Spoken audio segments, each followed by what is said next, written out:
Wassalamu ala nabiyyina Muhammadin wa ala sahbihi ajmain. Assalamu alaykum rahmatullohi va barakatuh. G'aflat she'ri degan endi ko'ngillarning she'rlari bor. Biz bilamiz, biz tanlarning she'rlarini davolaymiz. Больницка barib, endi shifoxonaga barib, shulay ko'ngilning da, qalbning da she'rlari bor.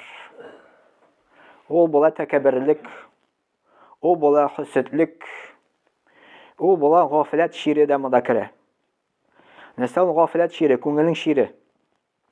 G'aflat ul ruhiy avrulardan bo'lgan avru degan. Alloh taolo adam bolasini bu she'rdan Qur'on osha kisatib, onun qo'rqinish avru bo'lin anlatdi degan. Ya'ni bu bir qo'rqinish avru degan g'aflat she'ri.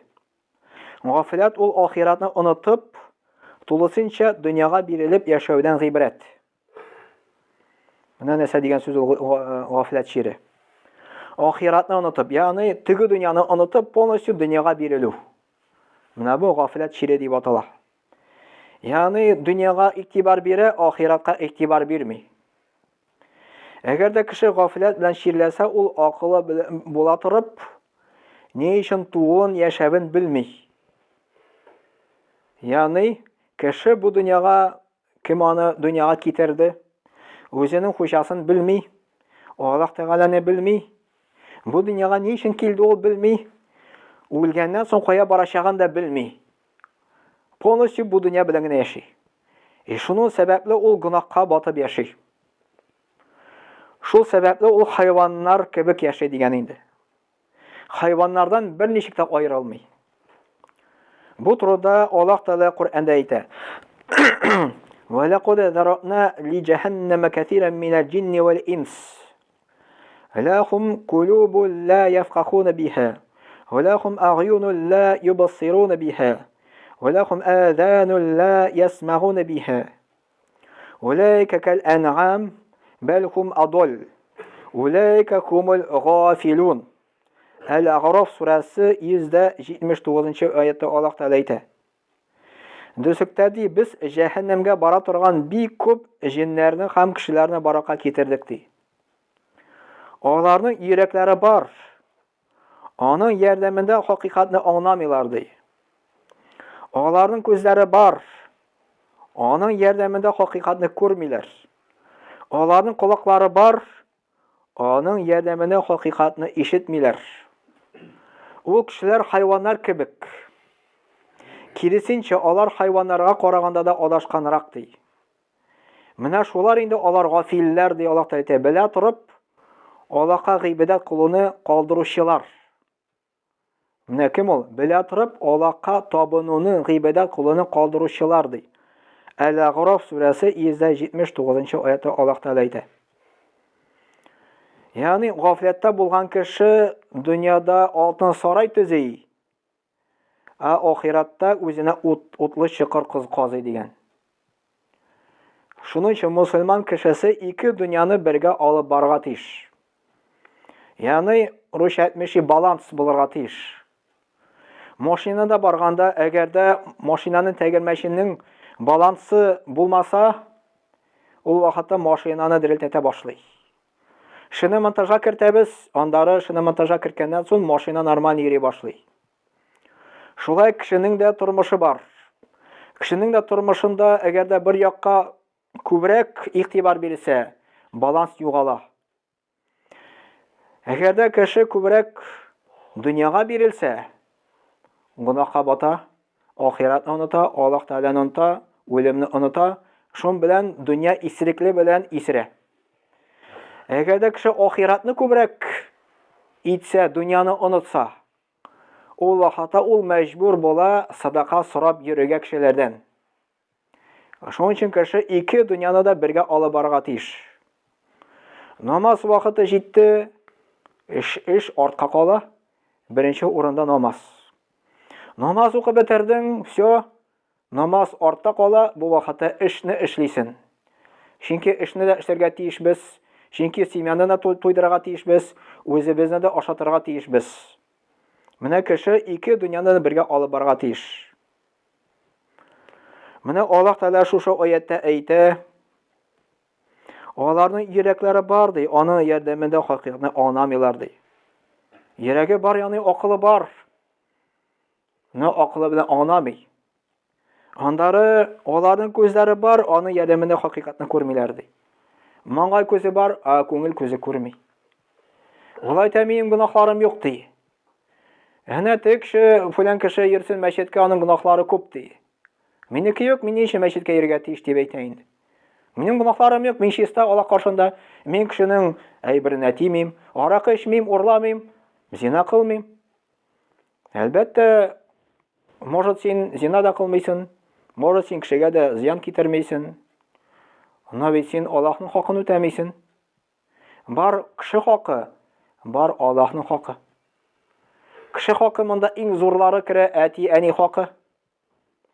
Монда зурлардан керә бар ир хакы, үзенең җәмәгатеңнең хакы, балалар хакы, күрше хакы бар. Аны бөтенсе үтәргә кирәк. Үтәмәсәң гөнаһлы буласың, кыямәт көндә Аллаһ каршында җавап бирәсе буласың. Аннан да өстенрәк бар Аллаһның хакы. Аллаһ Тәгаләнең хаклырак, аның хакын үтәргә. Әти-әни хакы, әлбәттә безгә әти-әни, аның аркылы без дөньяга килдек. Ана кешесе үзенең ана карында йөртте, авырлык өстендә авырлык Аллаһ Тәгалә әйтә. Авырлык белән алып кайта. 2 ел имезә. Шул сәбәпле бала ана хакын бик зур үтәргә тиеш. Ата хакында үтәргә тиеш. Но кем сиңа шушы әти-әнине бирде? Кем әти-әнигә рәхимлелек күңеленә куйды? Чтоб ата-ана үзенең баласына рәхимлелек булсын өчен. Мөхәммәд пәйгамбәр саллаллаһу алейһи әйтте, әгәр дә ди Аллаһ Тәгалә ата-анасына ди рәхимлелек салмаган булса ди балага ди, сез балаларны ди ташлап китәрегез ди. Ташарыгыз ди. Но Аллаһ Тәгалә әти-әнигә рәхимлелек салды шушы балага карата. Уланы карый, уланы ташлай, уланы тәрбияли. Кем сиңа шундый матур кояш бирде? Кем сиңа шундый тән бирде, күз бирде, колак бирде, аяк бирде? Аллаһ бирде. Шунча Аллаһ Тәгалә хаклырак аның хакын үтәргә. Аллаһ Тәгалә куйды намаз укырга. Аллаһ Тәгалә куйды Рамазан ураза тотарга. Аллаһ Тәгалә диндәшлек кылырга тыйды Аллаһка. Аллаһ Тәгалә күп әйберне тыйды. Аны тыйыл. Аллаһның хакын үтә. Җимахлы булырсың иншаллаһ. Монда Аллаһ Тәгалә әйтә, андары колаклары бар ди, колаклары ишетми ди.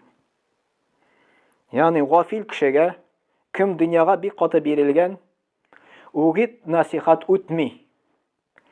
Алай гына түгел, хәтта Мөхәммәд пәйгамбәр саллаллаһу алейһи әйтте, кем эш җимганы сәбәпсез калдыра ди, Аллаһ Тәгалә аның күңеленә ди мөхер сала ди, печать куя ди. Монда аңлатмасы бар аның, Аллаһ Тәгалә күңеленә мөхер салу дигән сүз, үгит насихат үтми. Әйтәсен, күпме кешене очратам, мәсәлән, җимга йөрде кеше, җимга чакырам, юк. Үтмим, үгит насихат эшем бар ди. Берәни сәбәп әйтә инде. Ни өчен? Чөнки сәбәпсез җимганы калдырды, үгит насихат үтми. Колагы все ишетми уже, Аллаһ Тәгалә пәрдә куйды. Менә бу бик авыр әйбер. Бик куркыныч әйбер, әгәр дә Аллаһ Тәгалә колакка пәрдә куйса, күңелгә пәрдә куйса, колакка пәрдә куйса. Бик куркыныч, моннан да куркыныч әйбер юк. Син дөньяда бәхетсез буласың, ахиратта тамукка керәсең, мәңге тамукка буласың, Аллаһ сакласын. Ни өчен Аллаһ та җомгага килергә кушты монда? Вагазны ишетәсен. Вагазны ишетеп Аллаһтан гафу сорыйсың, Аллаһ Тәгалә бар икәнен беләсен, теге дөнья бар икәнен беләсен, әзрәк гунаһлардан туктыйсың. Бәрәкәт килә, киткән бәрәкәт. Тормыш ачыла, рәхәт яшәргә булып китә. Күзең томаланса, колагың томаланса, күңелең томаланса, моны сәне күрмисең, ул вакытта сиңа дөньяда да яшәргә авыр булачак. Валлаһи авыр булачак, Коръәндә Аллаһ та шулай дип әйтә. Әгәр дә ди миннән ди дин ирешсә ди кешегә ди, ул аны кабул итмәсә ди, ул вакытта без аңа шайтанны куябыз ди. Шайтан аңар дус булачак ди. Карас, Аллаһ та Коръәндә әйтә, шайтан ул дус түгел, сезнең ачык дошман ди. Дус дигән сүз ул аны bu yakka iltecek, tiyakka iltecek, onu odaştıracak. Только туры yolundan topmuy olanı. Yandары Allah Teala ayta Kur'an'da eğer de benim dinim sizge erişse diye, sizden kabul etmeseniz diye, sizin turmuşunuz ağır bulacak diye.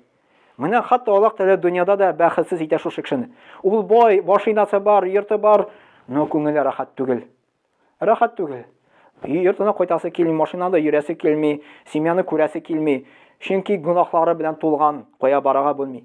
Безне Allah Teala шундый ниямәт бирде, мәчеткә килдек, намазга укыйбыз, ураза тотабыз, вагызны тыңлый алабыз. Allah Teala пәрдәне ачты, Аллаһка шөкер итәргә кирәк. Бер галим, зур галим әйткән, 20-нче гасырда яшәгән, оныттым, кем икәнен, либо Ибн Бас дигәнен, либо Ибн Усаймин. Ул әйткән, кеше диннән ике сәбәпле чыгып китә ди. Ике сәбәпле кеше диннән чыгып китә. Беренчесе шөкер итмәгән сәбәпле ди. Аллаһ та сиңа ниямәт бирде, дингә бастырды, намазга бастырды, шөкер ит, Аллаһка рәхмәт әйт. Беренчесе ди. Икенчесе диннән чыгудан курыкмаганга ди. Мухаммад пәйгамбәр саллаллаһу алейхи ва сәллям пәйгамбәр булып та аңа Аллаһ Таала иҗмах белән сөендерде. Шуңар карамастан ул курыкты диннән чыгарга. Аллаһтан дуга сорады. Аллаһумма я муқаллибал кулуби, саббит qalbi ala dinik. Аллаһумма я мусаррифал кулуби, сарриф qalbi ala таатик. Я калыпларны үзгәртүче. Минем калыбымны, минем йөрәгемне синең дининнән нык тот дип шуны дуга кылган. Хәтта Аллаһ Тааланы иҗмах белән сөендергән. Пәйгамбәр булып диннән чыгудан курыккан. Без тем более шушы дуганы сорарга тиеш. Сәҗдәдә сораган Мөхәммәд пәйгамбәр шушы дуганы. Шуның өчен кадерле җәмәгать нәсәйтәсе килә.